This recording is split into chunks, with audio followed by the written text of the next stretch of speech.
Quais são os 5 erros mais comuns que você tem que evitar nos seus orçamentos? Uma das premissas das informações que eu passo aqui é que vocês evitem os erros que eu já cometi. Estou te dando um atalho. Então, assista essa live que a gente vai falar sobre isso hoje, aqui diretamente de Brasília. Então, hoje nós vamos falar sobre esses 5 erros principais que a gente vê nos orçamentos de jardim vertical e erros que eu cometi algum deles. Deixa eu ver se eu... Eu acho que eu não cometi todos. Acho que só um que eu não cometi, mas eu quero passar aqui para vocês. O primeiro erro é um erro que parte do cliente. Sempre o cliente vem com essa pergunta e nós, que somos profissionais, temos que saber desviar dela e explicar para o cliente qual que é o correto, né? Os clientes acham que a gente pode orçar jardim vertical por metro quadrado, mas não, a gente não pode orçar jardim vertical por metro quadrado. Por quê? Porque quanto maior o jardim vertical, mais alguns custos são diluídos. Então você tem custos que são fixos, como por exemplo o controlador de irrigação, que o vertical pode ter um módulo, pode ter 1000 módulos, o controlador vai ser praticamente o mesmo, ele pode mudar de 4 para 8 estações, mas o preço entre um e outro não é tão diferente. Então, esse é um custo fixo. Um controlador custa aí de uns R$700, um pouco mais, um pouco menos, no máximo R$1.000. Então, se você tiver um vertical que tem um módulo, ou o menor que a gente fez tem 3 módulos, vai custar aí R$4.000 de jardim vertical, sendo que 1.000 é só o controlador. Então, um terço do preço do vertical foi só o controlador. Enquanto que você tem um jardim vertical como que a gente está instalando agora no Boticário, que eu esqueci quantos módulos são, acho que são 700 módulos. Ele é muito grande, ele tem 14 metros por 6 de altura. E é um controlador só, e vai ter dois setores só. Então é o mesmo controlador que você usa em um jardim vertical de 3 módulos, ou qualquer... Dificilmente você vai precisar de mais que isso. Nunca fiz um jardim vertical que precisasse de um controlador mega ultra power como a gente instala em sistemas de irrigação, que daí a gente precisa de mais de 8 setores, mais de 12 setores. Dificilmente você vai precisar de alguma coisa maior. Dificilmente não, acho que é quase impossível você precisar de alguma coisa maior do que essa. Então, custos fixos que são diluídos em qualquer jardim vertical, então não dá para orçar por metro quadrado. Eu acho que dá para dizer que é a irrigação que impede a gente de fazer por metro quadrado. Talvez até dê para você fazer um cálculo por metro quadrado e dizer, olha, vai custar tanto metro quadrado mais 1.200, 1.300 da irrigação, que é o que geralmente custa aí o sistema de irrigação. Então esse é o primeiro erro comum aí que a gente vê em orçamento. O segundo erro é um custo, você não levar em conta o seu custo fixo, não calcular direito o seu custo fixo da sua empresa. E na hora de você orçar a mão de obra, você pensar só, por exemplo, se você está terceirizando a equipe, pensar se você está só levando em conta o que você vai pagar para a equipe lá que você terceirizou, ou se você está contando também com as suas despesas, a sua hora, o seu salário de empresário, que se chama Prolabore. Isso é muito importante, né? Porque o Prolabore é o que faz a gente, nós que somos empresários, empreendedores, termos a nossa vida pessoal, mantermos a nossa vida pessoal sem virar o sanguessuga da empresa. Então você determina que você vai tirar tantos reais por mês e nada além disso. Claro que vai ter mês que você não vai conseguir tirar o Prolabore cheio, se você está começando, porque é muito difícil uma empresa que desde o primeiro mês esteja rachando de lucrar. Aliás, no primeiro mês é fácil lucrar. Quando você está pequeno, é fácil, porque o dinheiro que entra está tudo certinho, é tão fácil. Você não tem um monte de conta para pagar, mas a partir do momento que você começa a crescer, e daí entra a parte dos impostos, entra a parte burocrática que você tem que arcar, despesas fixas como você tem com carro, aluguel, enfim, tanta coisa que qualquer empresário, não só de verticais, tem. fica muito mais difícil você garantir no começo que você vai ter aquela renda que você quer. E claro que todo mundo queria começar uma empresa ganhando 10 mil por mês de prolabore, né? Porque você tem que lembrar que o dinheiro que entra na empresa, por mais que você tire e fature alto, e a gente fala que você fatura alto com jardins verticais, em um jardim vertical, pelo menos aí você vai faturar 11 mil reais por mês, 10 mil reais por mês, mas tem o dinheiro que tem que voltar para a empresa para ela crescer, né? Porque senão ela vai morrer no ninho, se você não reinvestir esse dinheiro, ela não vai prosperar. Então, você tem que levar em conta, por exemplo, o seu salário, você tem que levar em conta a sua gasolina, você tem que levar em conta a sua energia, a sua internet, uniforme, tanta coisa que a gente tem para fazer, tanta coisa que a gente tem que a gente precisa gastar para poder operar, né? Porque a gente precisa de dinheiro para poder fazer rodar a empresa, e não dá para levar em conta só a despesa ali da mão de obra do jardineiro que você contratou, ou chutar lá, vou cobrar 100 reais por dia e tá bom. Não tá bom, você tem que cobrar um valor certo. Você tem que saber o seu custo fixo. Isso é muito difícil, pessoal. É muito difícil. Eu demorei anos para ter certeza sobre o meu custo fixo. E eu vou te falar que eu ainda tenho umas dúvidas. Assim, será que eu estou calculando certo? Será que eu não estou esquecendo de nada? Porque é muito fácil na hora de você colocar fazer o orçamento ali, você joga 30%, 40% de margem, né? Então você pega o custo e multiplica joga 40% em cima, e teoricamente você vai ter 40% de lucro, mas não é tão fácil assim, porque você tem que garantir que não vai ter erro, tem que garantir primeiro você tem que comparar o orçado, né, que é o planejado, com o realizado. Beleza, na teoria é isso aqui que vai custar, mas será que custou exatamente isso? Às vezes custa menos também. Agora mesmo aconteceu nesse vertical do Boticário, que foi uma compra absurda de materiais, né? É um projeto muito grande. Então a gente está falando de um jardim vertical de 6 dígitos ali, né? Eu não vou entrar em detalhes, mas mais que 100 mil reais com certeza. Você tem que garantir que aquele valor que você orçou está dentro do que você vai realmente gastar. Nesse caso, a gente conseguiu economizar nas plantas. A gente falou que ia gastar X nas plantas, mas acabou gastando menos. O que permite que a gente tenha uma margem de manobra ali, por exemplo, para melhorar as espécies, para melhorar o porte das plantas, para para deixar o vertical mais incrível ainda, ou não, para você lucrar mais, ou para você poder pagar uma conta que está atrasada ali, enfim. Esse é o dia a dia do empresário. Da mesma forma que você tem uma surpresa, já gastei menos do que eu imaginava com as plantas. Mas tem outros, por exemplo, quando a gente fechou, a gasolina não estava no preço que estava. Então, claro que estou citando um exemplo pequeno ali, né, da gasolina, mas você tem, por exemplo, os equipamentos de irrigação que flutuam ali com $1, e você pode, na época que você fechou, pode estar num preço, e a hora que você executou, como foi esse, que acho que demorou uns 6, 7 meses para fechar esse orçamento, os preços mudaram totalmente. Graças a Deus que os preços das plantas baixaram, mas o preço da irrigação, por exemplo, subiu. Então você tem que levar em conta e tem que ter na ponta do lápis o seu custo fixo real, para você não ter prejuízo na sua obra, e principalmente para você não se enganar, porque você pode pensar que está lucrando 30%, 40% e não está, como aconteceu comigo. Já aconteceu muito comigo.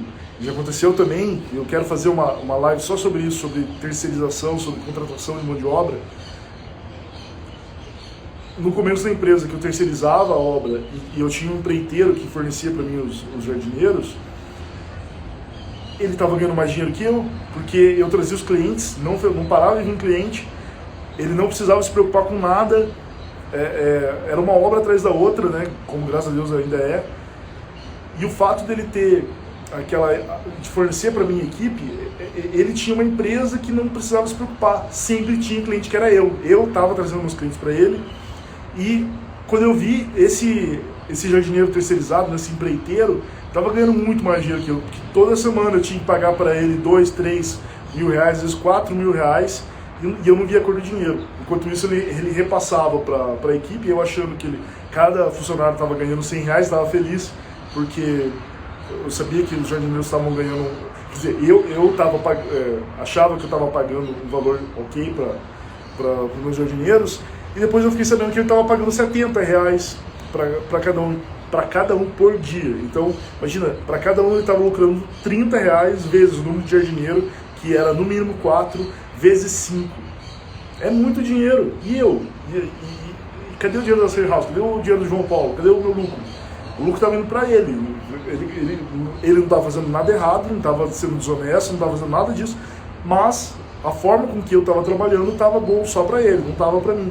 Isso é bom no começo, quando você está ainda se organizando, mas não dá para você ficar como eu fiquei, com mais de 2 anos dessa forma, e a empresa bombando, cheia de obra, e você tem um empreiteiro que está ali com um duto, uma tubulação de dinheiro indo para ele, e a única coisa que ele tinha que fazer era fornecer a mão de obra. Não dá, a gente tem que ser eficiente.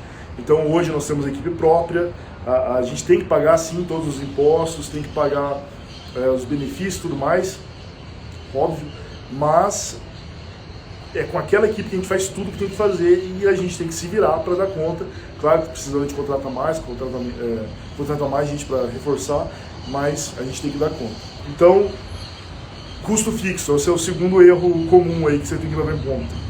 O terceiro erro, esse eu falo sempre, mas nunca é demais falar. Tem que deixar claro. Pessoal, não passe o projeto do jardim vertical na hora do orçamento. Não, eu recomendo que você nem faça o projeto do jardim vertical na hora do orçamento. Porque o cliente ele pode orçar com outra pessoa, o seu projeto, que você usou a sua expertise, o seu tempo para desenvolver o projeto, ele vai executar com outra pessoa. E às vezes o cliente nem percebe que isso é antiético, né? A questão não é o cliente comparar preço, não é isso.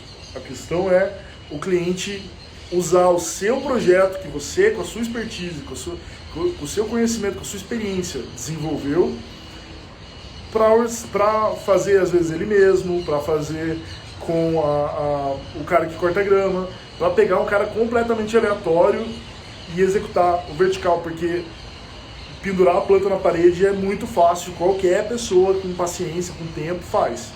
Agora, fazer o vertical durar anos e anos, cada vez mais bonito, esse que é o segredo do bom profissional. E eu gosto sempre de citar aquele exemplo, antes de eu ter a Sair House, que eu fiz um orçamento de jardim, de um paisagismo bem pequenininho,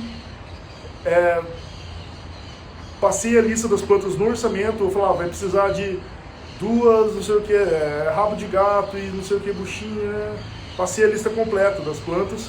Daí a cliente falou, infelizmente eu não vou poder fechar, ficou salgado, acho que vou fazer com o meu jardineiro aqui mesmo. Tá bom. Daí passou um tempinho, ela me ligou e falou, João, eu tô aqui com uma jardineira executando o jardim, eu queria saber, aquelas plantas que você colocou no orçamento, onde que você queria colocá-las mesmo? Como assim? Ela tá executando o jardim que eu projetei para ela, sem mim. Daí eu falei, olha, desculpa, mas a concepção do jardim faz parte do serviço que eu estava te vendendo e você não aceitou, então eu não vou te falar. Mas ela ficou morrendo de vergonha, o jardim que ela fez não deu certo e ela me chamou para arrumar. Um outro erro comum em orçamentos é você orçar contando que tudo vai funcionar perfeitamente como um relógio, que nada vai dar errado, que você não vai perder uma planta ou outra, que você não vai, às vezes até depois da execução, né, uma planta pode morrer e você vai precisar trocar ela. Que você não vai colar uma peça de irrigação errada, que não vai faltar substrato, que não vai faltar uma planta mal. Você não pode deixar tudo exatamente exato não, deixar tudo exato, você tem que dar uma margenzinha de erro. Por exemplo, você vai usar um T, uma conexão T para tubulação. Compra uma a mais, ou se você não precisa comprar, mas você pode orçar uma a mais, e se você precisar comprar uma a mais, já está pago ali, sabe? Porque essas coisas vão minando o nosso orçamento e a gente precisa ter um respiro ali, porque as coisas não funcionam perfeitamente, você tem que ter uma margem de erro ali. Para caso dê alguma coisa errada, você ter ainda uma manobra, uma gordurinha ali para queimar sem queimar o teu lucro e você trabalhar de graça. Isso é muito importante. Então isso vale para planta, vale para equipamento, vale para toda a infraestrutura, vale para o substrato. Sempre jogue um pouquinho a mais para você ter uma margem de manobra. Ó, a Gisela está contando que aconteceu isso comigo faz pouco tempo. Indiquei as plantas para a cerca viva de uma vizinha e outro dia entrei no condomínio e ela havia plantado tudo que eu indiquei, mas não comprou comigo. Isso é muito comum e isso é difícil porque é muito difícil você fazer uma visita, mostrar suas habilidades, mostrar que você entende da coisa, sem entregar esse tipo de informação, né? Eu também já fiz isso, provavelmente não, já aconteceu algo parecido comigo, mas pelo menos no jardim vertical não dá para você passar o projeto completo. Uma coisa é você indicar uma planta, ó, aqui ficaria bom tal planta, e ela ir lá e executar, mas não passar um projeto completo. Isso acontece muito com o jardineiro, muito com o paisagista no começo, que passa todas as plantas. Às vezes passa até o projeto de graça e o cliente não fecha. Esse é um erro bem grave também.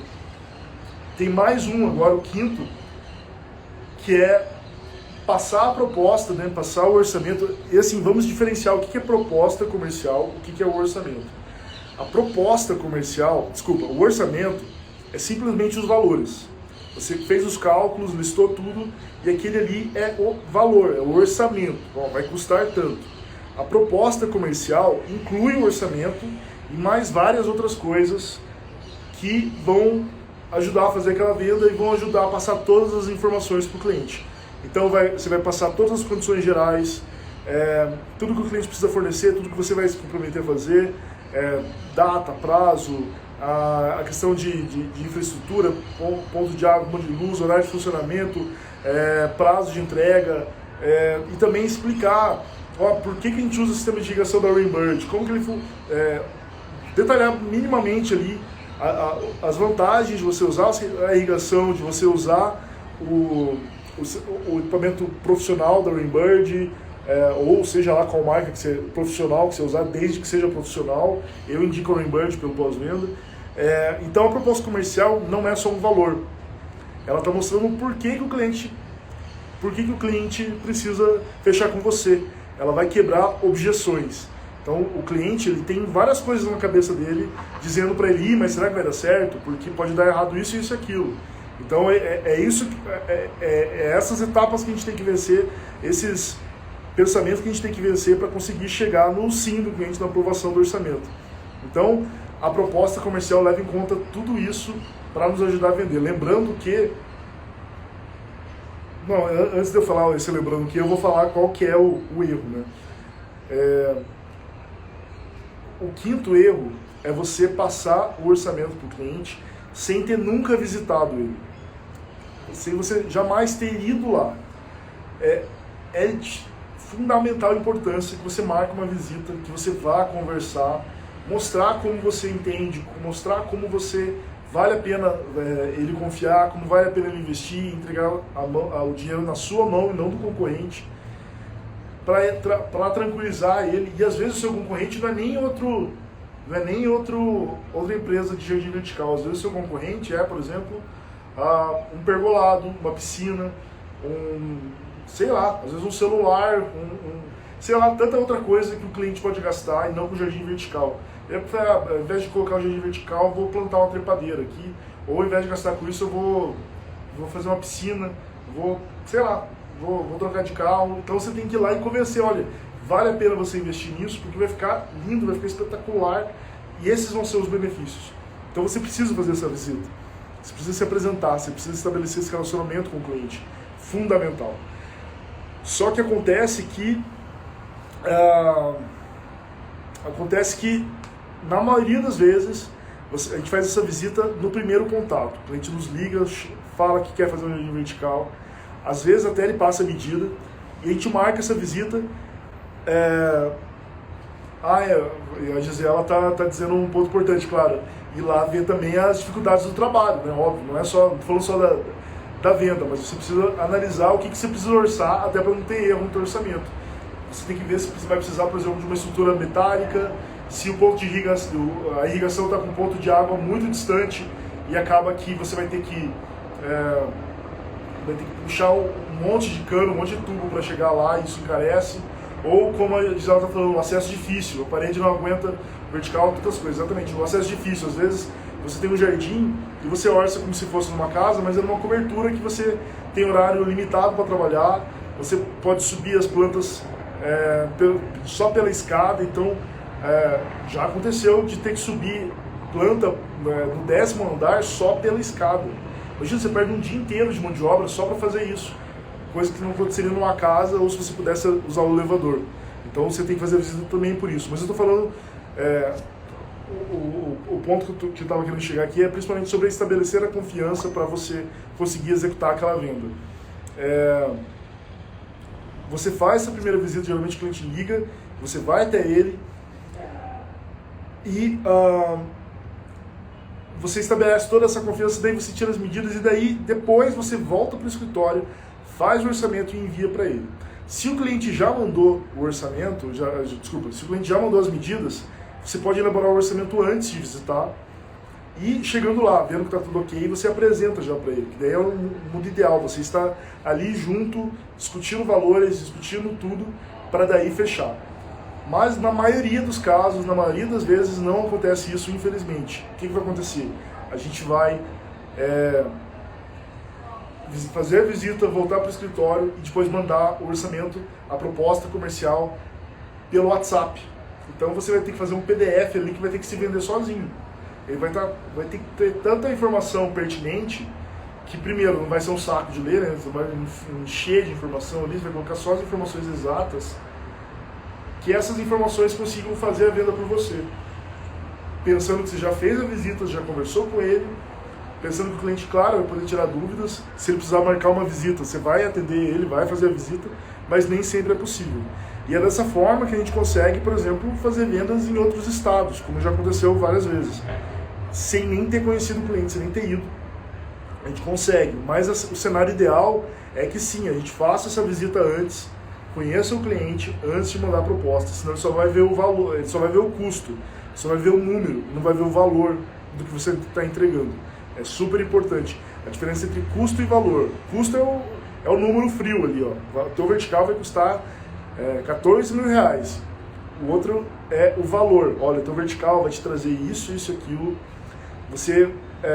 Eu vou executar e a minha vantagem é que eu sou um profissional assim, assado, eu tenho todo esse portfólio, eu já fiz tudo isso, você pode confiar em mim.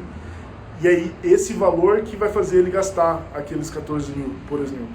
Então, lembre-se disso pensando que nem sempre você vai ter essa oportunidade. Às vezes, como agora, a gente faz muito anúncio pelo Instagram em locais fora de Curitiba, a gente vai precisar mandar orçamento sem ter esse contato pessoal. A gente falou bastante por WhatsApp, às vezes por telefone, mas não pessoalmente. E tem que conseguir fazer essa venda mesmo assim. O que não é fácil, mas é possível, a gente consegue. Só que, claro, quando você faz anúncio no Instagram, ao invés de você depender só da venda orgânica, que é como a Ser House funciona a maior parte do tempo, onde você vai ter ali 2, 3 orçamentos por dia, 4 orçamentos por dia, você vai passar, como hoje, a gente fez 16 orçamentos. Tudo bem, a gente não vai fechar 16, com certeza. A gente vai fechar uma fração disso. Mas por amostragem, simplesmente você multiplicou o número de orçamentos, você vai ter uma porcentagem ali que vai fazer você fechar mais. E isso paga os anúncios, né? Que a gente gasta aí, hoje a gente está gastando em torno de uns R$2.000 por mês em anúncios, mais a equipe de marketing ali, terceirizado que a gente paga. Né? Só que com um vertical, com 2 verticais, a gente já paga esse investimento, então com certeza vale a pena. Porque se você ficar dependendo só do teu telefone tocar, de alguém chegar até você organicamente, naturalmente, por indicação e tal, nem sempre você vai ter essa demanda. Então você precisa correr atrás do seu cliente, você precisa prospectar, porque nem sempre a maré está para o seu lado aí. Qual dica você poderia dar para quem está iniciando com o jardim vertical, como fazer um orçamento e qual a margem? Olha, são vários itens que você tem que orçar, você tem que botar tudo no papel, tudo que você vai gastar, tem que contar a mão de obra e todos os gastos que você tem no seu dia a dia como empresa para cobrar do cliente. a gente usa uma margem entre 30% e 40%. Geralmente a gente oferece sempre 40%, e daí a gente tem uma margem para dar desconto e chegar nos 30%. Mas acontece às vezes quando a gente está, quando é um cliente muito importante, quando a gente quer muito fechar, quando a gente está precisando muito fechar, a gente chega até uns 20% de margem. E é isso então, pessoal, já listei aqui os 5 erros mais comuns. Vamos lá, repetindo. Primeiro, orçar por metro quadrado. Nunca orce o seu jardim vertical por metro quadrado. Segundo, não levar em conta o seu custo fixo real. Você achar que está fazendo as contas certas ali, mas está desconsiderando um monte de coisa no seu custo fixo. Entregar o projeto junto com o orçamento. Não entregue, você só vai apresentar o projeto depois que o cliente já fechou. Contar que tudo vai dar certo, achar que tudo vai dar certo, que nada vai dar errado e que você vai usar somente as peças exatas, as quantidades exatas necessárias. Várias coisas podem acontecer que você precisa ter uma margenzinha ali para trabalhar, senão você vai trabalhar no prejuízo. E por último, passar essa proposta, esse orçamento sem ter conhecido o cliente, sem ter ido lá vender o seu peixe antes. O que faz toda a diferença. Dá para fazer sem? Dá, como eu acabei de dizer. A gente manda orçamento para a gente de fora do estado, não dá para visitar cada cliente, óbvio. Mas a porcentagem de vendas, de orçamentos aprovados, de propostas fechadas, é muito menor. Então a gente tem que levar isso em conta. Então a gente tem que ter um número grande de orçamentos enviados para que você tenha uma margem, tenha um número X de orçamentos aprovados que justifique esse trabalho todo de ficar fazendo um monte de orçamento, de ficar investindo em marketing, mas vale a pena, pode ter certeza. Inclusive a gente vai ter uma live em breve sobre o uso do Instagram como ferramenta de venda, né? Vai ser a Raquel que vai ser nossa convidada, a Raquel de jardineiro.net. Vamos conversar sobre isso, né? Usando o Instagram para vender e não só para divulgar, como tem gente que pensa que o Instagram serve só para mostrar ali o que eu estou fazendo e tal, como se for, todo mundo está no Instagram, tem que estar também, mas se você não usa o Instagram ou qualquer estratégia de marketing para vender mais, não está servindo de nada. Marketing, a tradução de marketing é mercado, venda. Então, se você não está fazendo venda através do seu marketing, não adianta, não é só para reforçar, valorizar a marca, não, você tem que vender. Beleza, pessoal? Hoje a gente falou então sobre os 5 erros mais comuns das jardins verticais.